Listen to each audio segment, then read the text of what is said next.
Welcome to this second video in this miniature modeling mini-series. I'm Jason, the creator of the Tabletop Battlefield, and today we're going to go ahead and continue our work on the Warhound Scout Titan from Games Workshop's Adeptus Titanicus.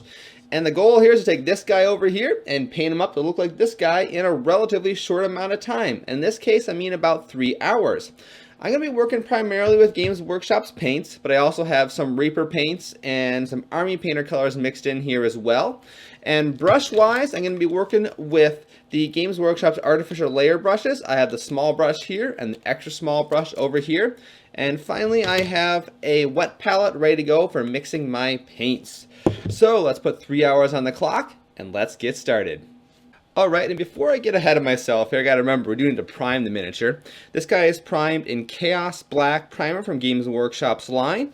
And if you want to go ahead and check out the little tool I'm using here to hold the miniature, you can find that on my Etsy store, which of course is a link to that down in the description of this video. Alright, now it's time to actually start the painting of the miniature. So the first step in painting this guy is actually a little bit odd. I'm going to work with some of the detail. In particular, I am going to be applying a base coat to all the embossed areas around the armor, as well as some of the details on the armor themselves. Now, of course, with most miniatures, it's relatively difficult to carefully paint those tiny little detailed embossed areas once you already got a base coat all around them. But with this particular miniature, it's actually kind of difficult to accidentally paint over them because they're all raised up so much. So I'm going to go ahead and take advantage of the fact there's no color down, just put a sloppy base color of Rhinox hide on all those embossed details.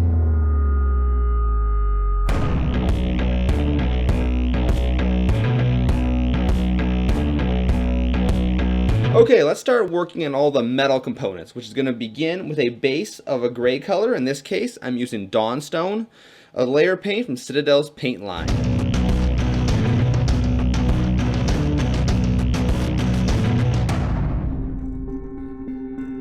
So you don't have to worry about covering the entirety of this miniature in terms of the metal areas, just because you want to leave a little bit of black shown through to kind of help sell the idea that this is an old ancient war machine and that there's a little bit worn parts to the metal. And also because we're watering down the paint, we're going to be applying 2 thin layers of this gray base color.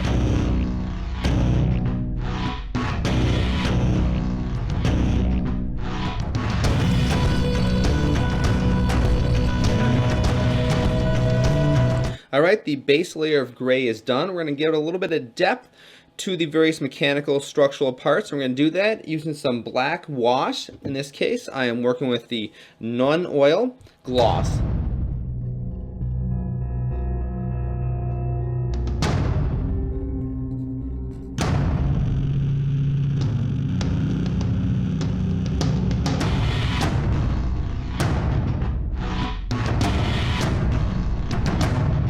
Alright, well that phase is done. Let's move on to starting to work on the armor panels while all that shade dries. For this, I'm going to be starting with Altdorf Guard Blue, and I'm going to be really watering this down and doing about 2 or 3 thin layers across all of the armor panels.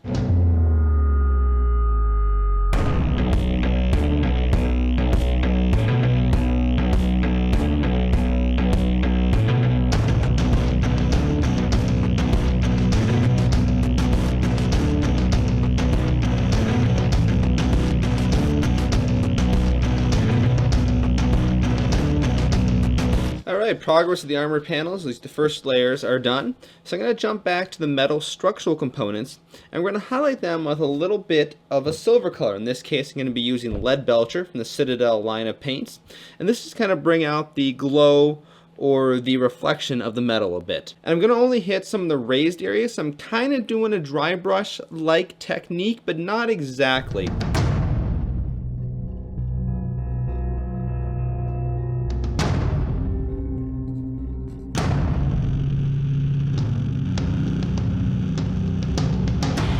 Alright, let's move on to the second layer of armor color. This time I'm going to be using some Hoeth Blue. This is a lighter blue color from the Citadel paint line. And what I'm going to be doing is give a slight transition of the light blue to the dark blue from the back of the armor panels to the front.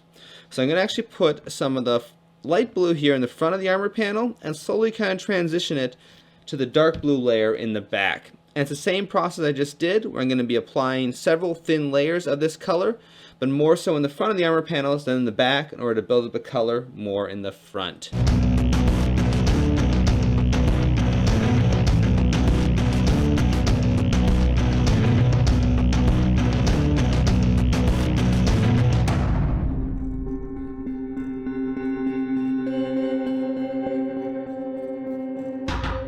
If you find that your transition between the light blue and the dark blue is a little bit too noticeable, go back in with your base color here, the Altdorf Guard Blue, water it down, and kind of blend those two colors together at the boundary.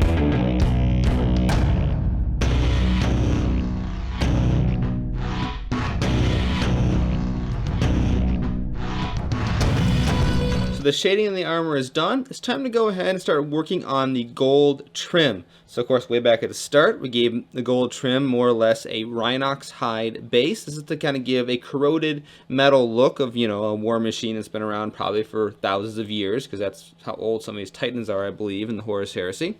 And then now I'm just going to take small amounts of a gold color. In this case, I'm using Greedy Gold from the Army Painters War Paints series, and just apply very small amounts of this paint along the trimming, just to give most of it, but not all of it, a nice gold shine. And of course, if any of the areas got covered up with the blue paint during the process of coloring the armor, be sure to cover those areas up with the gold paint.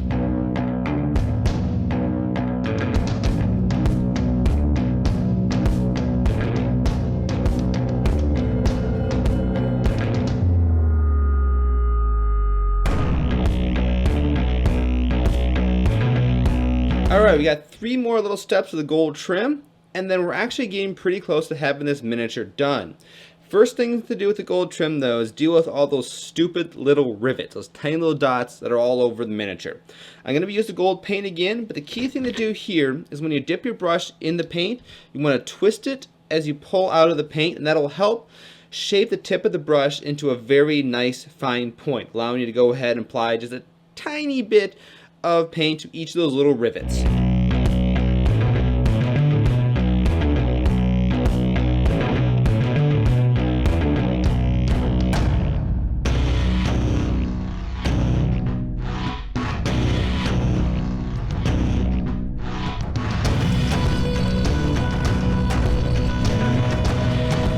Alright, well that didn't go great, but they're done. Now we're going to add a little bit of highlighting to the gold trim, and for that we're going to be bringing out Stormhost Silver. It's one of the really bright silver colors in Citadel's paint line. Mix a little bit of this paint with the Greedy Gold, and then we'll go ahead and just highlight just some of the gold trim. Not all of it, just do a little bit of it to get a little bit of variation to the color.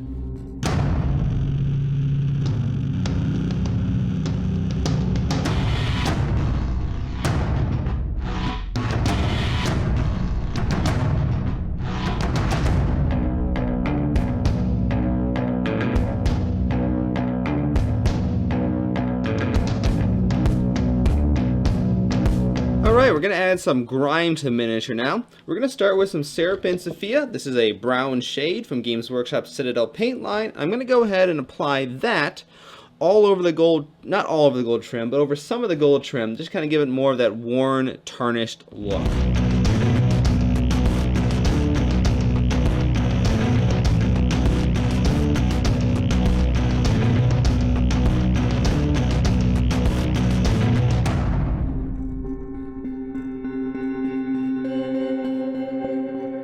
And while the Seraphim Sophia washes out, I'm going to apply some of that to the other parts of the metal structure to kind of give a different type of kind of corrosion and wear on the more mechanical parts of this Titan.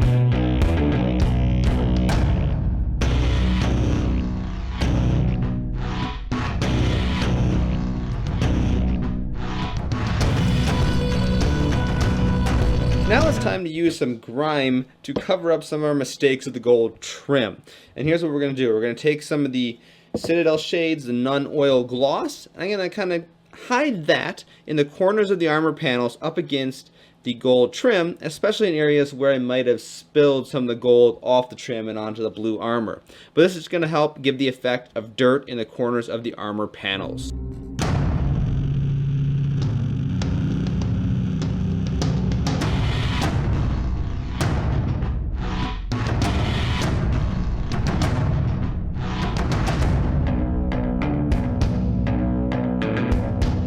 let's go ahead and start a little bit of work on the weapons. Now I think this is the Turbo Laser Destructor on his right arm over here. I want to paint that with a bit of a glowing core to it. So it's like there's a glowing center energy structure that's got a bit of a metallic support pieces around it. So I'm going to start by using some of the Temple Guard Blue with a layered paint to paint some of the insides of the laser a bright blue color.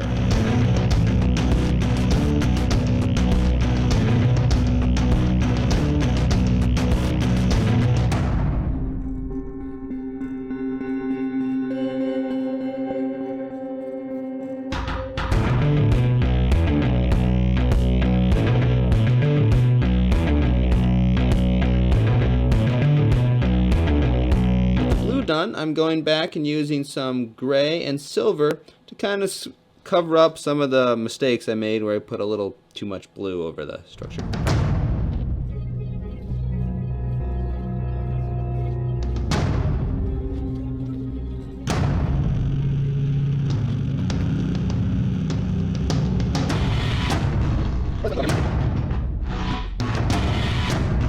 Alright, let's go ahead and work on the other arm, which is the Inferno gun. All I'm going to do is give this front end a quick coat of Mephiston red color, and then a little bit of Seraphim Sepia wash to bring out some of the details, the little dots that are part of the cooling system on that, presumably some sort of flamethrower type weapon.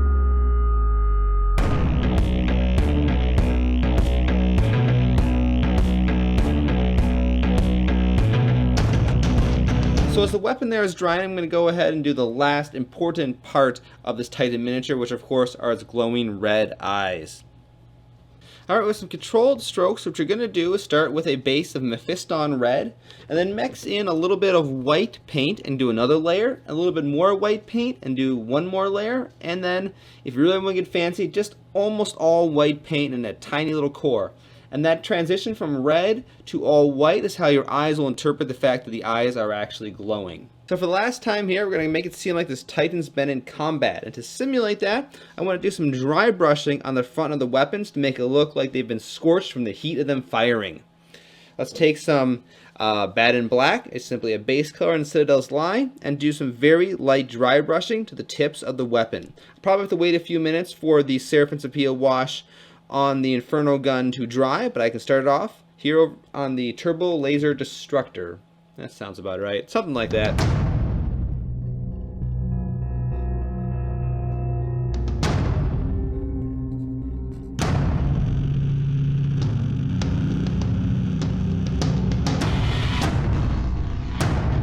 Well, there you go. Our Warhound Scout Titan is painted. I'm going to go ahead and give him a base like this one in the next video in this mini-series.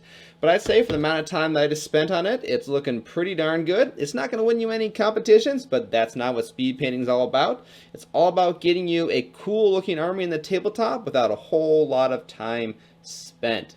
So I want to thank you guys all for watching. Once again, I'm Jason, the creator of the Tabletop Battlefield. You can find the other videos as well as more information about the tools that I created and used for the priming process down in the description of this video. And also go ahead and subscribe here on YouTube to get the next video in the series where I talk about painting up my desert cliff bases. So thanks for watching and have a good night.